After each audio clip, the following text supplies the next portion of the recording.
Nadisgrasya ang isang bus matapos itong iwasan ng isang sasakyan ng PNP na biglang pumasok sa EDSA busway. 5 pasahero ang sugatan. Nasa frontline ng balitang yan si JC Cosico. Kuha ang dashcam video na ito habang binabagtas na isang bus ang kahabaan na EDSA busway kahapon. Maya-maya, biglang napakabig ang bus. Iniwasan nito ang isang police mobile na biglang pumasok sa busway. Sumalpok tuloy ang bus sa railings sa MRT Santolan southbound station. Sa lakas ng pagkakasalpok, nabasag ang harapang salamin ng bus. Sa isa pang kuha ng dashcam sa loob naman ng bus, kitang-kita ang biglang pagpasok ng police mobile sa EDSA busway.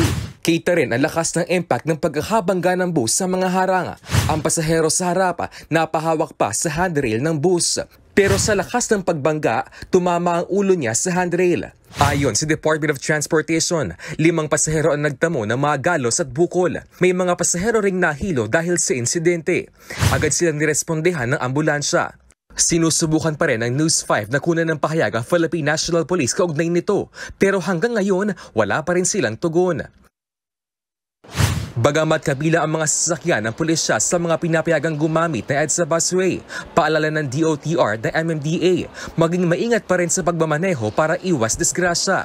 Bukod sa mga bus at mga sasakyan na PNP, pwede lang dumaan dito ang mga ambulansya, fire truck at service vehicle para sa EDSA busway project. Gayon din ang mga sasakyan ng Presidente, Vice Presidente, Senate President, House Speaker at Chief Justice lang ang pinapayagang dumaan sa EDSA busway.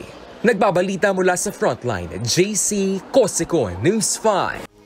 Mga kapatid, may Los Baños po. Huwag magpahuli sa mga balita at impormasyong dapat ninyong malaman.